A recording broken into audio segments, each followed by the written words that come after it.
Hello there. It is good to have you join us on today's edition of Worthy by Design, brought to you by Advent Cable Network Nigeria, ACNNTV. On this show, we'll focus on the journey from girlhood to womanhood and everything in between. I am Iberi Chims. Welcome. Today, the focus of our conversation will be on women in business. Now, owning a business has become one of the most viable means of growing personal income. The flexibility affords mothers with growing children is another reason so many ladies have taken to different forms of business ventures. But the pertinent question is, are you doing it right? What considerations should you make when starting a business? And how can you grow it? These and more are the answers our guest has come with. She is Madam Abasema Ajayi, the CEO of Hills Limited. I'm so excited because when I heard the fact that she has 30 years, in fact 30 decades of experience in business, and she still looks this young. Amazing. You're welcome to the show, ma. Thank you very much. Brenda. And I love your smile. Thank you. Let's get to this business conversation. Why did you venture into business, into fashion, when you had a thriving banking career? The truth is, I was just thinking the other day that I've always done business. Okay. Because it's funny. I've always been interested in doing business, doing my own thing. For me, banking was like a school. Okay. It was a school I learned structure and all those things, management and all those things. So, because I've always wanted to own my own thing, own my own time, own my own family, own the way I raise my kids. So it just worked for you? Yes, perfectly. So, but the question will now be, you chose fashion. Why fashion? In fact, shoe. The name of your business is Heels. So why shoes? I've always loved shoes. Okay. And because I have, I won't call it tiny feet, but nice feet. Okay. I'll own it. Okay. So I've always loved shoes, and I had a thing for shoes. Whenever I buy shoes, people always complimented me.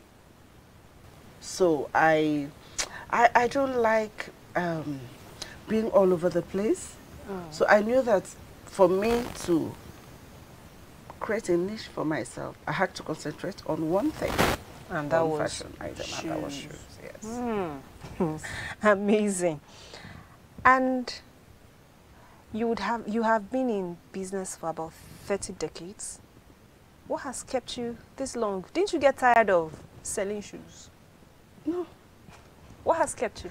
Because I love shoes. Okay, the love. I love shoes. I love good shoes. Okay. And I admire people in good shoes. So for someone who is starting a business or someone who is already running a business, is that factor love or passion? Yeah, very important. Why is it important? Because that will keep you during the tough times. Love does not run a business. Passion does not run a business. So, but passion and love for what you do will push you, keep you, even if you lose everything, you rise again. Because it's what you love. It comes naturally. It comes easy for you. Amazingly, I don't like personal shopping. But when I'm shopping for my business, you're so excited. I'm in my element. So you understand. It has to be what I could have. I mean, I have friends who have a whole boutique that makes so much money, but it doesn't appeal to me.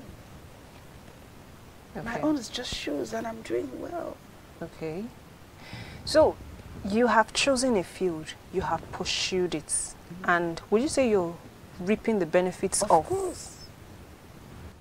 So for a young lady who is or a woman who is looking to start a business in 2021 or has started a business, what would you say are the rudiments she needs to pay attention to, given your experience in business?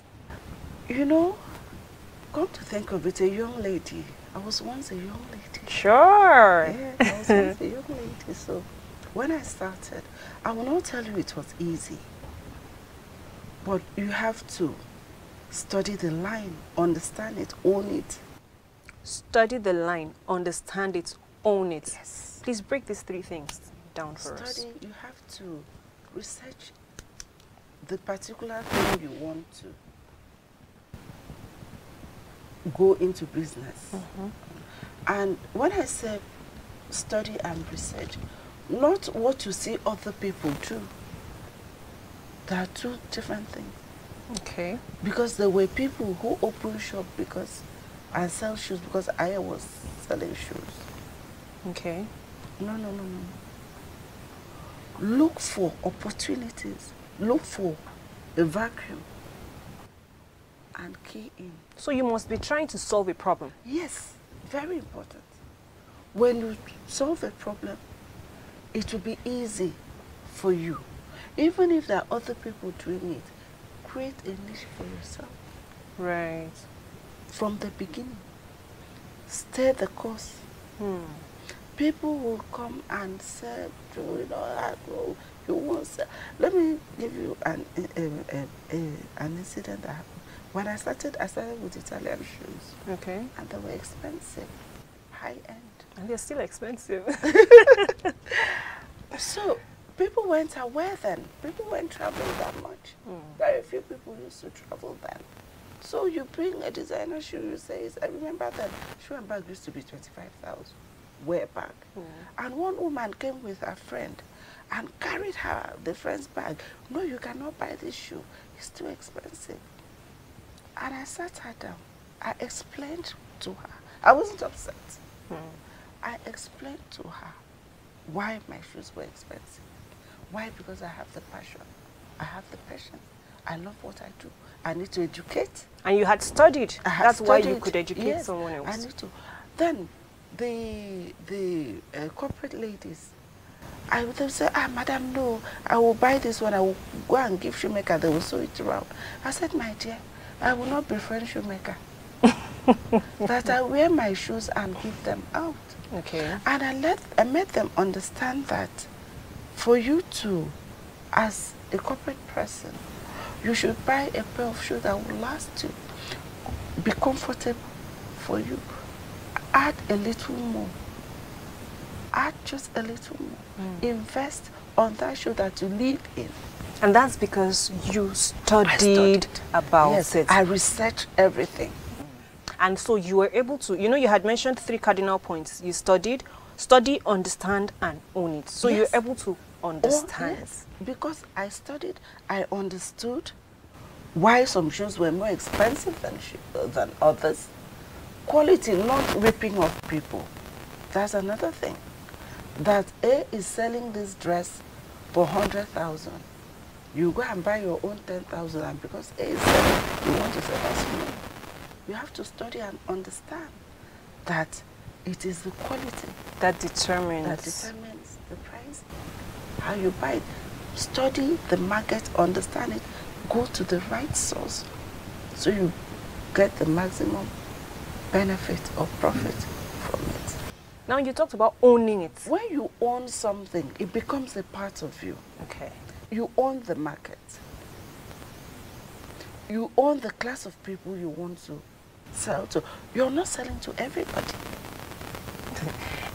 How will I make someone is wondering, how will I make the money I need No, you're not, nobody can satisfy everybody. You can't. So you must know your target customers. Yes, target customers, and all them. They will come round. It will take time. But because you own the business, when they come to your shop, they see the confidence in which, and where does the confidence come from? Because you own it. And then they will relax and become your friend. And they will go and bring their friends. And their friends will see there's a difference in them. the swag.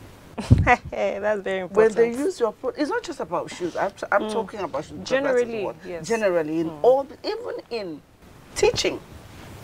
Do you know that there are teachers now who are billionaires? True. Especially with this online thing. Yeah. I follow this girl, Trisha P. And she said she was told that she would be a teacher, and she said, how can? Today, she's making, there's a course she just sold for 1.5. And people are buying in this pandemic. Do you understand? So in whatever you want to do, own it, study, understand it, own it. I have to take home this. Study, understand it, and own it. Now, what are some of the mistakes, people make? I know I tried to start a business some time ago. I heard crayfish was selling. I'm from, that part where they sell crayfish, So I bought crayfish and, I went around, I was selling. At the point I got frustrated. How can I be smelling of crayfish and all of that? I felt that's what I needed to do as at then, because for God's sake, crayfish is selling. So there could be other people who are making that kind of mistake I made. Crayfish is selling, shoe is selling. What are some of the mistakes people make when setting out to start a business? The mistake, you just mentioned one mistake, which is a very, I don't even understand, that you're smelling of crayfish. I don't even understand. When you're going to sell crayfish, you dress in a particular way, you package your crayfish in a particular way, so it will not smell. You put your crayfish in containers so that when you step out, they bring out the crayfish. You're smelling like an Arabian princess. Oh my God. And you bring out your crayfish. They will even buy your crayfish because of the way you are. So packaging. Package yourself very well. Package your business very well. So I'm not supposed to go, a lady is not supposed to go looking beggarly. Go and be measuring crayfish as if you're in the market. You will package your crayfish where, this pack is 1,000, the other one 500, the other one 5. Madam, in fact, you shouldn't be, you should have a bag.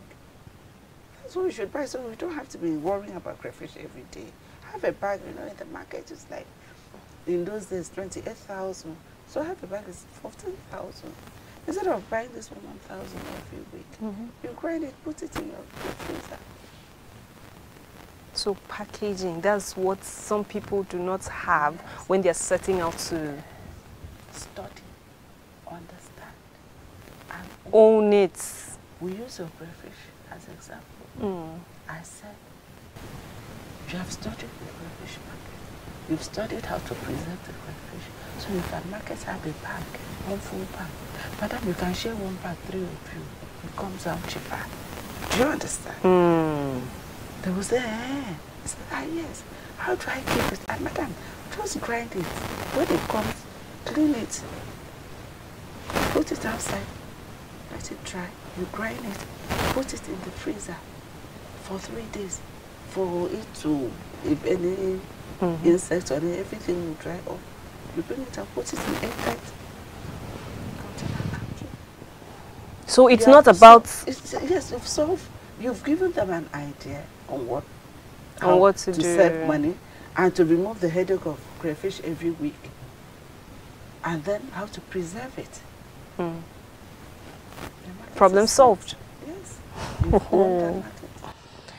Wow, amazing. So I shouldn't have stopped at my crayfish business. No, you shouldn't. I think you should. I'll think about it again. Okay. Now let's talk about the web space. It has taken over businesses, especially now that we're in a pandemic, Every business is trying to launch online. How did you make the transition, or how are you managing, the two arms? For people my age, my daughter said I shouldn't say I'm old. You see, for somebody like me, luckily for me, I've been in the social media space even before now. So I've studied it. I understand exactly how it works. How it works. So it still takes us back to your study. Yes. So way back, but because I'm not, you know, this thing is mostly, don't get me wrong, that people my age who are doing it, a few, because I've asked. I asked how you have to outsource what you can't do. But for a startup, a young person, you may not have that luxury or that finance to outsource it, so you have to study. In fact, for any young person going into business, I think you should study the tech marketing first. Before you even set out. We'll come back to this conversation now. We'll go on a very short break. Please stay with us. It is educating. It is inspirational. It is relevant. It is spiritual. It is the parables, a program that brings to bear what parable means, giving us interpretations to each parable of Christ, and above all, teaching the life-changing lessons from each parable. Join me, Unzubechi Frank, on this station, the Advent Cable Network Nigeria ACNN Television, for the parables. Christianity is not just something we say we have or claim with our lips. We have to live it out.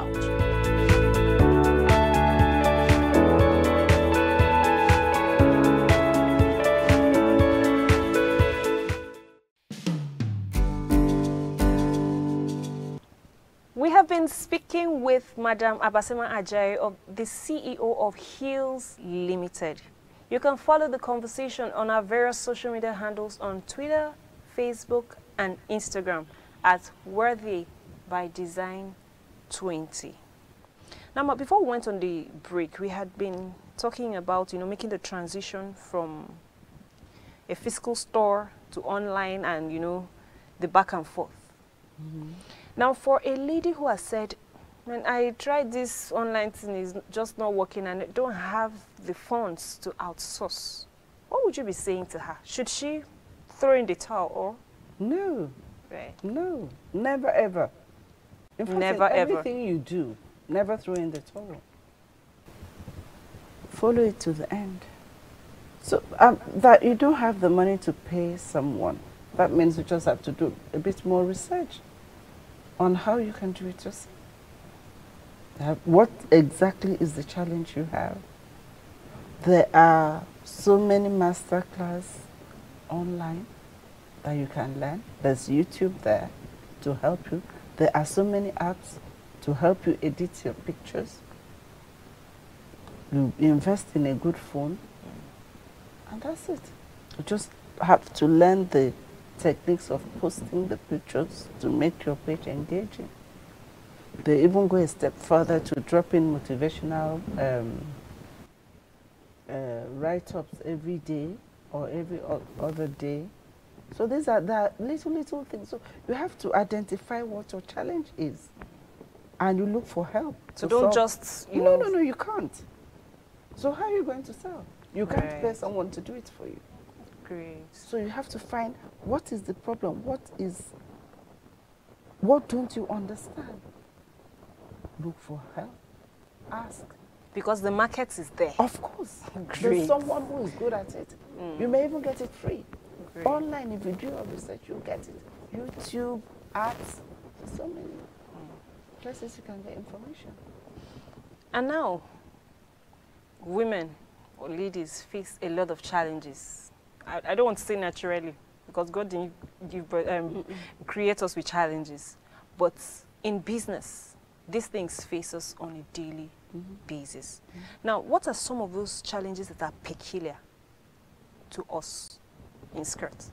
For women in business, finance. Okay.